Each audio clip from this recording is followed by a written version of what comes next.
एक रात की बात है। माता कौशल्या अपने शयन कक्ष में सोई हुई थी। तभी अचानक उनको अपने छत पे कुछ आहट सी सुनाई दी। उन्होंने अपनी सेविका को बुलाया और बोला कि जाओ ऊपर देखो, कुछ आहट सी सुनाई दे रही है, कौन है, ऊपर पता करो। सेविका दौड़ी हुई ऊपर गई और जब साथ में आई तो उसके साथ में एक और स्त्री थी जो थी श्रुतिकृति। श्रुतिकृति जो है कौशल्या की सबसे छोटी बहू यानी शत्रुघ्न की पत्नी थी। श्रुतिकृति को देख करके माँ कौशल्या ने बोला कि बेटी, इतनी रात में तुम ऊपर छत पे क्या कर रही हो? क्या तुम्हें नींद नहीं आ रही है या कोई और परेशानी है? श्रुतिकृति माँ की बातों को सुन करके लगी फूट करके रोने और उनके सीने से चिपट गई। श्रुतिकृति की आंखें भर आईं, छाती से लिपट गई, गोद में सिमट गई। माँ उन्हें देखे तो बोली, अरे ये क्या, तुम क्यों रो रही हो और शत्रुघ्न कहाँ है? कौशल्या की बातों को सुन करके भरी हुई आंखों के साथ श्रुतिकृति ने कहा, माँ उन्हें देखे तो मुझे 13 वर्ष हो गए। 13 वर्ष? उफ! और मुझे आज तक पता नहीं लगा। माँ कौशल्या ऐसे बोल करके 2 कदम पीछे हो गई। तुरंत ही आवाज लगी, सेवक दौड़े हुए आए, पालिका डोली सब सज गई। श्रुतिकृति से पूछी कि कहाँ है शत्रुघ्न? श्रुतिकृति ने कहा, वहीं जहाँ बड़े भैया भरत जी तपस्या कर रहे हैं। पालकी सजी, डोली चली। अयोध्या के बाहर नंदीग्राम नामक स्थान पे भरत जी भगवान राम के चरण पादुका को लेकर तपस्या कर रहे थे। पालकी चली अयोध्या से और गांव के बाहर जब नंदीग्राम आश्रम में पहुंची तो माँ पैदल ही अंदर आश्रम में चली।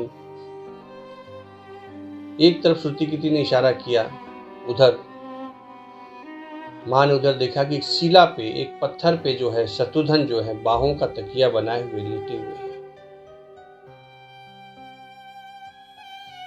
माँ को देख के बड़ा दया आया, अरे ये क्या है? माँ सिरहाने बैठ गई, बालों में हाथ फिराया। शत्रुघ्न की नींद अचानक खुली, उठ के बैठ गए। वो चरणों में माँ को प्रणाम किया, बोला, माँ आपने क्यों कष्ट किया आने का? मुझे बुला लिया होता, मैं आ जाता। शत्रुघ्न जी की रुलाई फूट पड़ी। माँ ने पूछा, शत्रुघ्न यहाँ क्यों? क्या कष्ट है पुत्र? क्या मैं इतनी निर्मोही हो गई हूं? किसी पुत्र को मुझसे मोह नहीं है। मेरे 4 पुत्र हैं और चारों अलग अलग। उन्होंने विधाता को कोसा।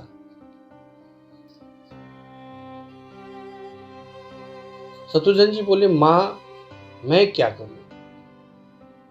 भैया राम जी पिताजी की आज्ञा से 14 वर्ष के लिए वन चले गए। भैया लक्ष्मण जी उनकी सेवा करने के लिए उनके साथ चले गए। भैया भरत जी राम जी की सेवा करने के लिए यहाँ नगर के बाहर नंदीग्राम में तपस्या कर रहे हैं। तो क्या ये रथ, महल, सोने, चांदी, दासिका क्या मेरे लिए है? शत्रुघ्न जी की ऐसी बातों को सुन के माँ कौशल्या का कलेजा फट गया। आंखों से अश्रुधारा बह रहे थे। सभी लोग वहां रो रहे थे। कौशल्या जी के मुख से कोई आवाज नहीं निकल रही थी, निरुत्तर हो गई थी। क्या है ये राम कथा? क्या है ये रामायण? यह भोग की नहीं, त्याग की कथा। यहां त्याग की प्रतियोगिता चल रही है। हर आदमी एक दूसरे का प्रतियोगी बना हुआ है। हर आदमी एक दूसरे से आगे है। और प्रतियोगी भी कैसे है? कोई किसी से पीछे नहीं, सभी प्रथम है, सभी प्रथम। चारों भाइयों का प्रेम और त्याग एक दूसरे के प्रति अद्भुत, अभिनव और अलौकिक है। मित्रों, रामायण हमें जीवन जीने की सबसे उत्तम शिक्षा देता है। समाज में रहने की, परिवार में रहने की, इससे बढ़िया विकल्प हमारे समाज में कहीं नहीं मिले। या तो तुलसीदास की कृपा है या तो वाल्मीकि की कृपा है कि हमें और आपको, जनमानस को, रामायण पढ़ने का सौभाग्य प्राप्त हुआ, समझने का सौभाग्य प्राप्त। भगवान राम को 14 वर्ष का वनवास हुआ तो उनकी पत्नी सीता ने भी सहर्ष वनवास स्वीकार कर लिया। बचपन से बड़े भाई की सेवा करने वाले लक्ष्मण जी कैसे पीछे रहते, वो भी उनके साथ चल दिए। माता सुमित्रा से तो लक्ष्मण जी ने आज्ञा ले ली, लेकिन परंतु पत्नी उर्मिला से वो नैन नहीं मिला पा रहे थे।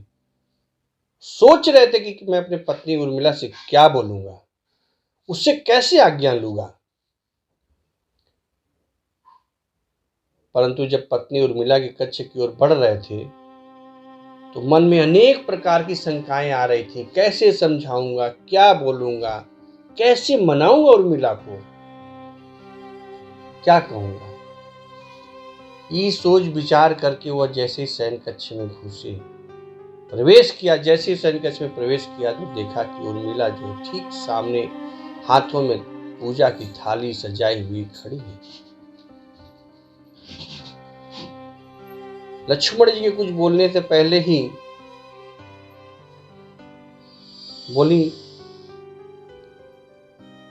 प्रभु आप मेरी चिंता मत करिए, आप वहां जाइए जिसके लिए आप बने हैं। आप भगवान राम की सेवा के लिए बने हैं, मैं आपको कभी नहीं रोकूंगा। आप उनकी सेवा करिए, आप प्रभु की सेवा करिए, मेरी चिंता छोड़िए। मेरे कारण आपको कभी कोई सेवा में बाधा नहीं आएगी, इसलिए मैं साथ जाने की भी जिद नहीं करूंगी, आप जाइए।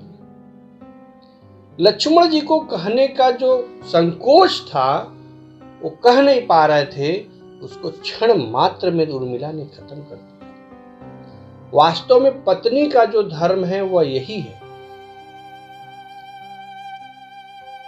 पति संकोच में पड़े उससे पहले पत्नी अपने मन की बात जानकर, अपने मन की बात बताकर उसे निसंकोच कर दे, उसे संकोच से बाहर कर दे। यही पत्नी का धर्म है। लक्ष्मण जी तो चले गए 14 वर्ष की वनवास, परंतु इधर उर्मिला एक तपस्विनी की भांति कठोर तप किया। वन में भैया भाभी का सेवा लक्ष्मण जी कर रहे थे। 14 वर्ष तक लक्ष्मण जी भी नहीं सोए, बिल्कुल नहीं सोए। इसके पीछे भी एक बहुत अच्छी कथा आती है, मैं किसी और पार्ट में आपको भाग में सुनाऊंगा कि 14 वर्ष तक जो लक्ष्मण जी नहीं सोए उसके पीछे भी बहुत बड़ा ही अच्छा कथा है, मैं आपको सुनाऊंगा।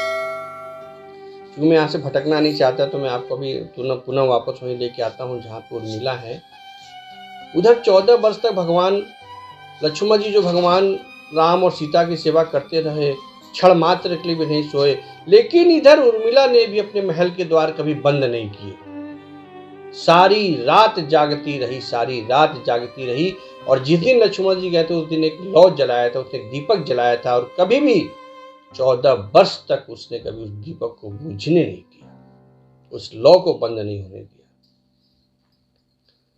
मेघनाथ से युद्ध करते समय जब लक्ष्मण जी को शक्ति लग जाती है और हनुमान जी संजीवनी बूटी लेकर के उधर से आते हैं तो रास्ते में अयोध्या भी पड़ता था।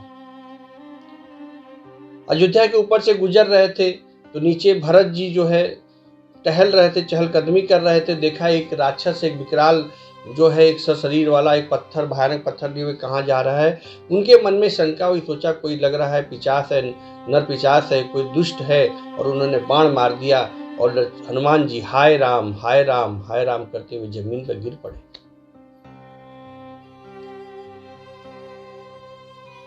हाय राम शब्द सुनते ही भरत जी का कलेजा कांप गया कि अरे ये मैंने क्या कर दिया, मैंने किस अपराधी को मार दिया, मैंने किस राम भक्त को मार दिया। ऐसा सोच करके उनके मन में बड़ी व्याकुलता हुई। धनुष और बाण को एक तरफ फेंक करके दौड़े हुए उनके पास गए, तुरंत अपने बाहों का सहारा दिया, उनको उठाया, बोले आप कौन हैं और आप श्री राम को कैसे जानते हैं। और जो लोग वहां पे थे वो सारे लोग भी वहां पे आ गए। यह उसी दिन की कथा है, यह कथा उसी दिन की थी, उधर लक्ष्मण शक्ति लगी थी और इधर ये श्रुति कीर्ति की कथा है। फिर हनुमान जी को जब सचेत हुआ तो सारी बात उन्होंने बताई, भरत जी को सारा वृतांत बताया कि पंचवटी में जो है ऐसे ऐसे हुआ, लंका का राजा रावण जो है उनको हर ले गया, लंका का राजा रावण जो है हर ले गया सीता माता को, फिर युद्ध चल रहा है और भैया लक्ष्मण को शक्ति लग गई है।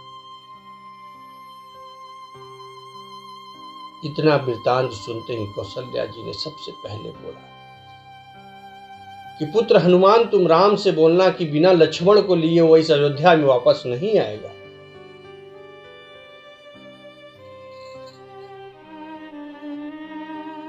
तभी सुमित्रा भी वहां पे थी। सुमित्रा ने कहा कि नहीं भाई हनुमान, तुम जाके श्री राम से कहना कि अभी लक्ष्मण नहीं, मेरा एक पुत्र अभी शत्रुघ्न अभी है, अगर उसकी जरूरत हमें तो उसको भी भेज दो।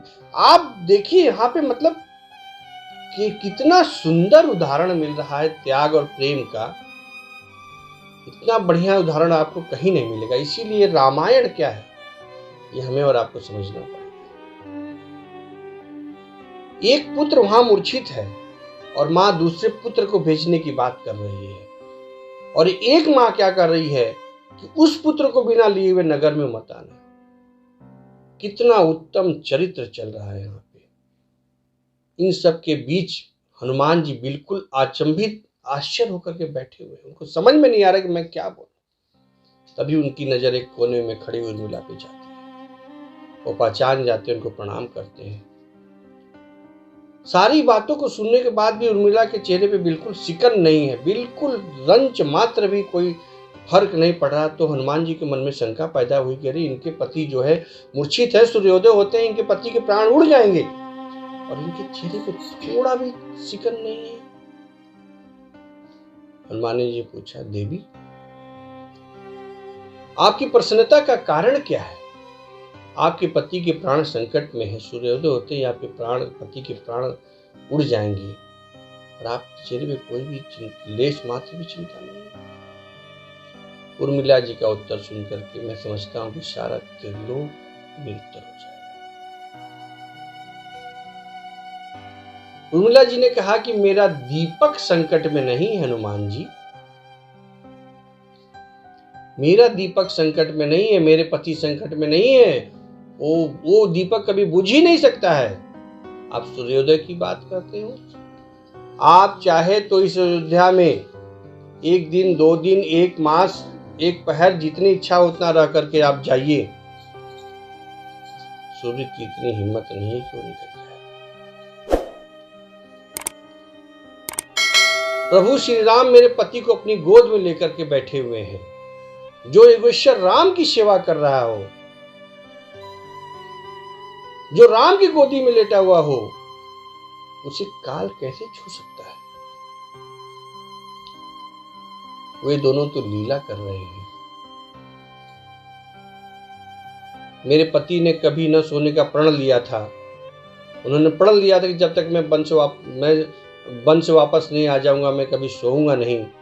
तब से वो सोए नहीं थे, और आज उनको भगवान की गोदी थोड़ी सी मिली तो थोड़ा सा लंबा नींद लग गया। वो उड़ जाएंगे। वह शक्ति मेरे पति लक्ष्मण जी को नहीं, श्री राम को लगी है, क्योंकि श्री राम उनके धड़कन में है, श्री राम उनके रोम रोम में है, उनकी एक सांस में श्री राम है,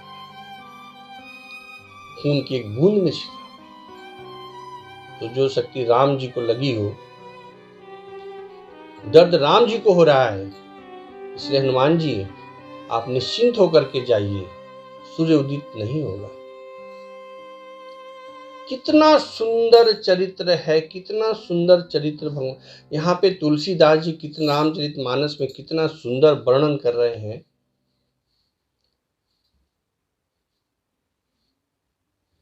विश्वास की एक अटूट सीमा को, एक अटूट बंधन को यहाँ पे दर्शाया है तुलसीदास जी ने। राम राज्य की नींव जनक की बेटियां ही थी, कभी सीता तो कभी उर्मिला, कभी श्रुति कृति। भगवान राम ने तो केवल राम राज्य की स्थापना की थी, परंतु वास्तव में राम राज्य का सबसे प्रेम, त्याग, समर्पण और बलिदान से ही आया है। जय श्री राम। मैं चंद्रभान उपाध्याय आपका अपने इस YouTube चैनल पे स्वागत करता हूँ। जैसा कि दर्शकों आप लोगों ने देखा होगा, अभी 9 दिन में 9 देवियों का स्वरूप मैं आपके सामने लाया था। प्रयास किया था कि आपको अच्छा से अच्छा बता सकूं। अभी एक विषय बहुत अच्छा मिला था जिसमें मैं चाह रहा था कि कुछ शब्द आपको बताऊं।